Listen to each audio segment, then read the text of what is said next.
एक बार की बात है। एक राजा था। उसकी कोई संतान नहीं थी। उसकी पहली रानी से कोई संतान नहीं हुई। राजा ने हर प्रकार की कोशिश की, लेकिन सब बेकार था। तब थक हारकर राजा ने दूसरा विवाह कर लिया। दूसरी रानी के दो बेटे हुए। दो राजकुमारों के जन्म से महल में सब जगह खुशियां मनाई गई। लेकिन जैसा कि अक्सर होता है, दूसरी रानी के दो बेटे होने के बाद पहली रानी ने भी एक बेटे को जन्म दिया। इससे एक समस्या पैदा हो गई। छोटी रानी को भरोसा था कि उसके बेटे ही राज्य के उत्तराधिकारी बनेंगे, परंतु अब उसके मन में संदेह हुआ कि राजा पहली रानी के बेटे को ही राज्य का उत्तराधिकारी बनाएंगे। इसी कारण छोटी रानी ने किसी तरह से राजा को इस बात के लिए राजी किया कि वह पहली रानी और उसके बेटे को कहीं दूर भेज दें। राजा ने छोटी रानी की बात आसानी से मान ली और बड़ी रानी को अलग थोड़ी सी जमीन और एक महल देकर राजधानी से दूर भेज दिया। कहते हैं, जब विधाता मुंह मोड़ लेता है तो उसे कुछ और ही मंजूर होता है। पहली रानी और उसका बेटा दुखी मन से उस महल में जाकर रहने लगे। इस तरह काफी समय बीत जाता है। राजकुमार जवान हो जाते हैं। एक रात राजा ने एक सपना देखा। उस सपने का अर्थ राजा को समझ नहीं आया। सपने में उसने सोने का तेंदुआ, सोने का सांप और सोने का बंदर देखा। सपने में तीनों सोने के बने जानवर नाच रहे थे। राजा को अपने सपने का अर्थ समझ में नहीं आ रहा था। उसने छोटी रानी और दोनों राजकुमारों को बुलवाया और उनसे सपने का अर्थ पूछा। वे भी सपने का अर्थ नहीं समझ पाए। जाने क्यों छोटे राजकुमार को यह लगा कि उसका सौतेला भाई सपने का अर्थ बता सकता है। यह बात उसने पिता को बताई। राजा ने बड़ी रानी के बेटे को बुलवाया। सपना सुनकर बड़ी रानी के बेटे ने कहा, तीन स्वर्ण पशु हम तीन भाइयों का प्रतिनिधित्व करते हैं। हम आपके लिए सोने के समान हैं। इस सपने के द्वारा भगवान आपको सतर्क करना चाहते हैं ताकि हम भविष्य में झगड़े नहीं। हम तीनों सिंहासन के उत्तराधिकारी नहीं हो सकते। तीनों में से एक के उत्तराधिकारी बनते ही हम में झगड़ा होना निश्चित है।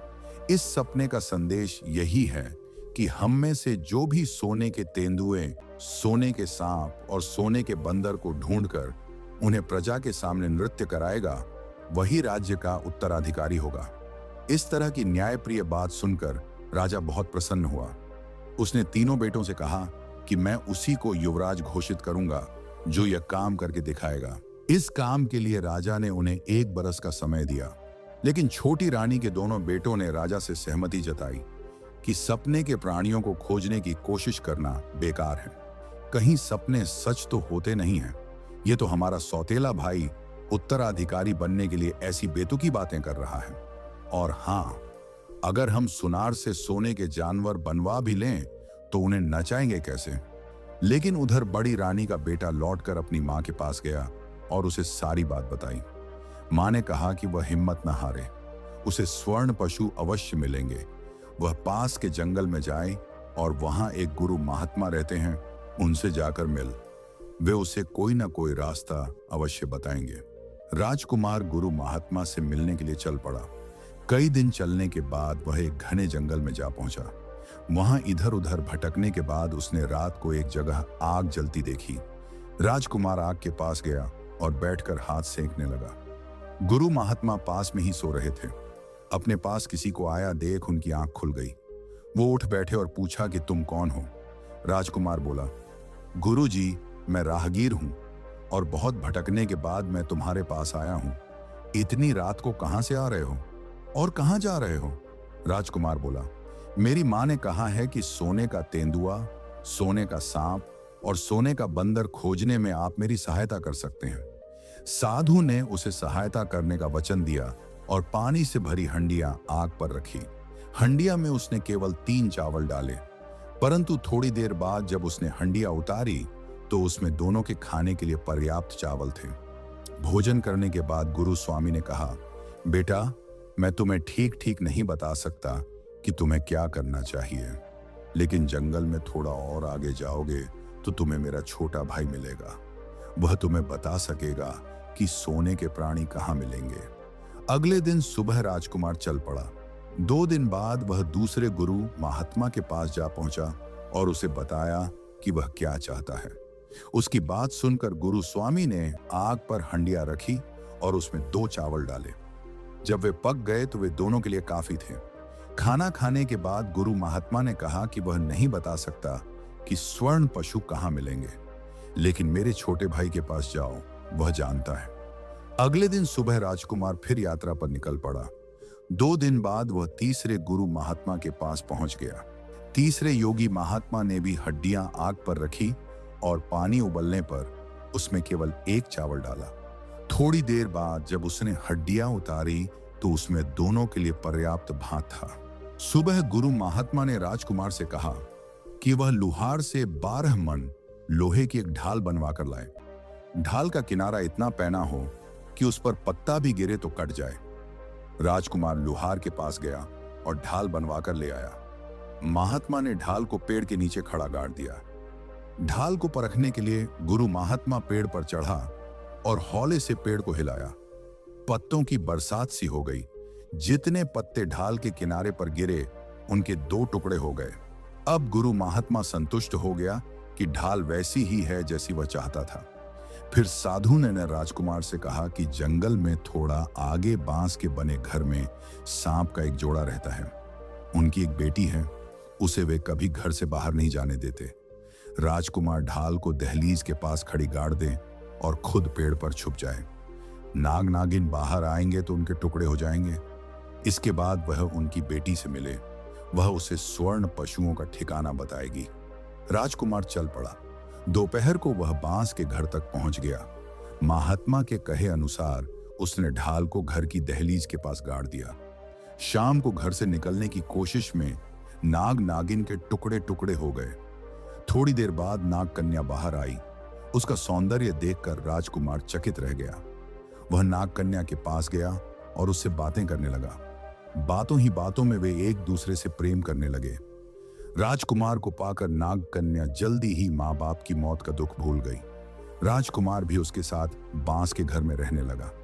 नाग कन्या ने राजकुमार को साफ साफ समझाया कि वह घर के दक्षिण और पश्चिम की तरफ कभी न जाए। लेकिन एक दिन राजकुमार अपने आप को रोक न सका और घूमता हुआ पश्चिम की ओर निकल गया। वह कुछ ही दूर गया होगा कि उसने सोने के तेंदुओं को नाचते हुए देखा। उन पर नजर पड़ते ही राजकुमार भी सोने का तेंदुआ बन गया और उनके साथ नाचने लगा। नाग कन्या को शीघ्र ही इसका पता चल गया। वह उसे अपने साथ घर लेकर आई और वापस मनुष्य बना दिया। कुछ दिन बाद राजकुमार दक्षिण दिशा की ओर गया। उस तरफ तालाब के किनारे उसने सोने के सांप नाचते देखे। उन पर नजर पड़ते ही वह सोने का सांप बनकर नाचने लगा। फिर नाग कन्या उसे घर लाई और वापस मनुष्य बनाया, परंतु राजकुमार बाज नहीं आया। इस बार वह दक्षिण पश्चिम दिशा की ओर गया। वहां उसने बरगद के नीचे सोने के बंदर को नृत्य करते देखा। उन पर नजर पड़ते ही वह सोने का बंदर बनकर उनके साथ नृत्य करने लगा।